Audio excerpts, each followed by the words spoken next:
किसी ने बहुत खूब कहा है, समुद्र शोहरत के साहिल नहीं होते। जी हाँ, समुद्र शोहरत के साहिल नहीं होते। हमने बड़े-बड़े तैराकों को डूबते हुए देखा है और आज ये बात सबसे ज़्यादा रेलेवेंट गोल्ड के लिए। गोल्ड 1,55,000 रुपया और लोगों का कहना, अब गोल्ड रुकने वाला नहीं।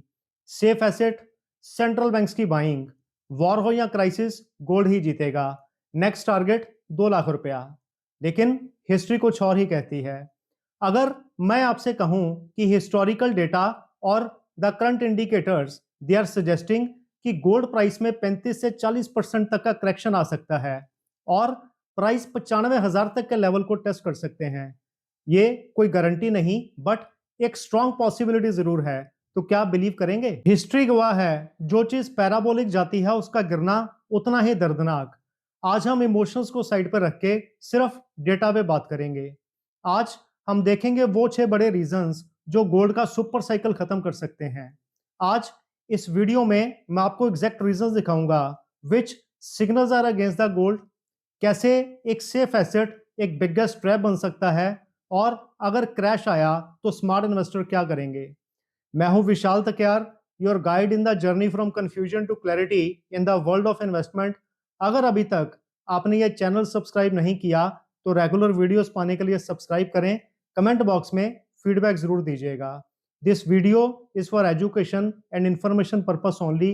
Please consult your financial advisor before investing. आइए समझें, लोगों को ऐसा क्यों लगता है कि गोल्ड का प्राइस सिर्फ ऊपर ही जा सकता है। तो उसके पीछे सबसे major reasons: current narrative, high inflation, global tensions, central banks की बाइंग और वीक रुपी।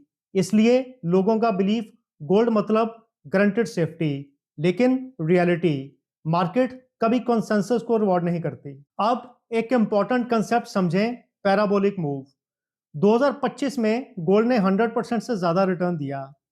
इंडिया में गोल्ड 80,000 के आसपास था, सीधा 1,70,000 तक पहुंच गया। और जब कोई एसेट इतनी तेजी से भागे, that is not a normal growth, it is called overdrive.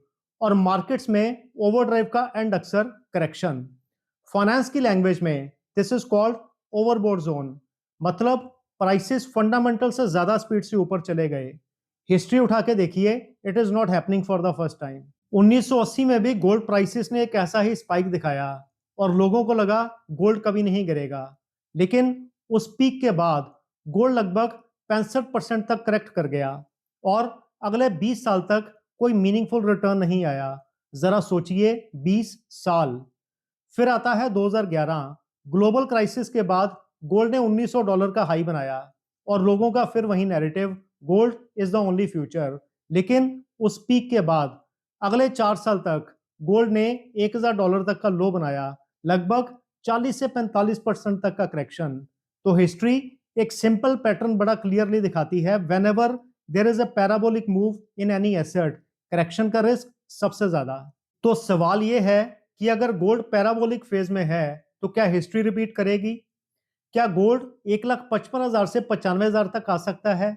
चलिए देखते हैं वो रीजन जो इस पॉसिबिलिटी को स्ट्रॉन्ग बनाते हैं। तो पहला रीजन है safe haven demand fall. Gold का प्राइस हमेशा तभी बढ़ता है जब दुनिया में डर हो, जैसे यूक्रेन एंड ईरान टेंशंस। अगर 2026 में कोई बड़ा पीस एग्रीमेंट हुआ तो गोल्ड की डिमांड गायब हो जाएगी। जब दुनिया में डर ही ना हो तो गोल्ड की डिमांड ऑटोमेटिकली कम हो जाती है। दूसरा रीजन इंटरेस्ट रेट ट्रैप।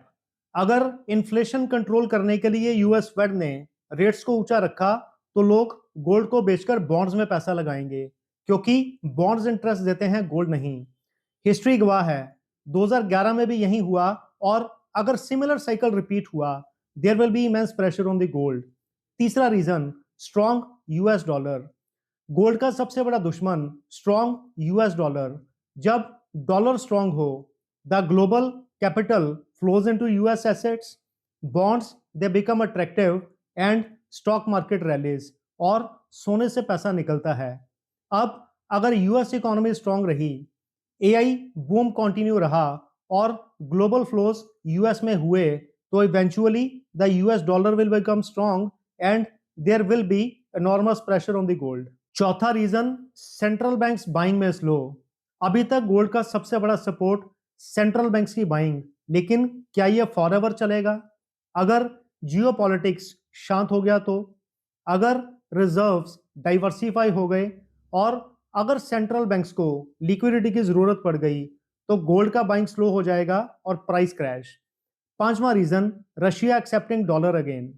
और ये सबसे इंटरेस्टिंग डेवलपमेंट, अगर मेजर इकोनॉमीज ने डॉलर एक्सेप्ट करना शुरू कर दिया, जैसे देर आर रिपोर्ट्स कि Russia has given a signal to accept dollar for the trade, तो डी डॉलराइजेशन का नैरेटिव वीक हो जाएगा and dollar dominance will be back again, मतलब strong dollar and weak gold.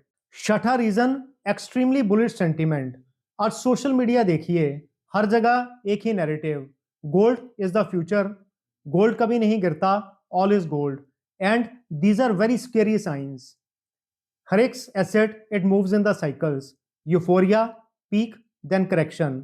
आज गोल्ड अपने सबसे बड़े बुलिश जोन में है, लेकिन याद रखिए 1980 और 2011 में भी एग्जैक्टली यही हुआ था। अब सबसे इंपॉर्टेंट क्वेश्चन, इंडिया में गोल्ड 1 लाख से नीचे कैसे आ सकता है? दो फैक्टर डिसाइड करेंगे, ग्लोबल गोल्ड प्राइसेस और दूसरा रुपी वर्सेस डॉलर। अगर ग्लोबल गोल्ड 25 से 30% करेक्शन में आ जाए और रुपी थोड़ा स्ट्रांग हो जाए तो इंडिया में गिरावट और बड़ी हो सकती है। 1,55,000 का 35 से 40% करेक्शन, मतलब 90,000 से 1 लाख की रेंज में कंप्लीटली पॉसिबल। मार्केट को सिर्फ एक ट्रिगर चाहिए और जब कोई बबल बर्स्ट हो तो प्राइसेस फास्ट गिरते हैं, ग्रेजुअली नहीं। अब सबसे इंपॉर्टेंट क्वेश्चन, क्या आपको अपना गोल्ड बेच देना चाहिए? तो बिल्कुल नहीं। गोल्ड ना तो हीरो है और ना ही विलन।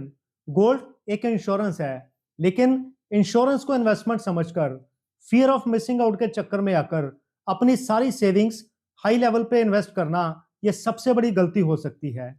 स्मार्ट इन्वेस्टर ना तो ब्लाइंडली बुलिश होते हैं और ना ही ब्लाइंडली बियरिश। वो मार्केट को कभी प्रिडिक्ट नहीं करते, खुद को प्रिपेयर करते हैं। आइए समझें कि स्मार्ट इन्वेस्टर्स क्या डिफरेंटली करते हैं। स्टेप 1, डाइवर्सिफिकेशन रखते हैं ताकि अगर एक एसेट गिरे और दूसरा संभाल ले। एग्जाम्पल के लिए, whenever there is a crash in the equity market, gold and bonds they act as a cushion. Step number 2, they do follow the asset allocation. 60 से 70% इक्विटी, 20 से 30% डेट और 10% gold. They do act as per the situation. Step number 3, emotions को control में रखना। Retail investor they do sell in the panic, while the smart investor as per the planning they rebalance. Example के लिए, whenever there is a panic in the market, the smart investor buy the quality asset at cheaper prices. Gold सिर्फ एक tool है, सिर्फ एक tool, जैसे screw driver. इसका काम डिपेंड करता है सिचुएशन के ऊपर, कभी प्रोटेक्शन के लिए, जैसे वॉर का रिस्क हो, करेंसी वीक हो या इन्फ्लेशन हाई हो, तो gold acts as a shock absorber. Example के लिए 2020 का pandemic crash, gold spike and portfolio saved. और कभी ग्रोथ के लिए, जब गोल्ड में पैनिक सेलिंग हो, गोल्ड अंडर वैल्यूड हो, तो gold gives a growth also.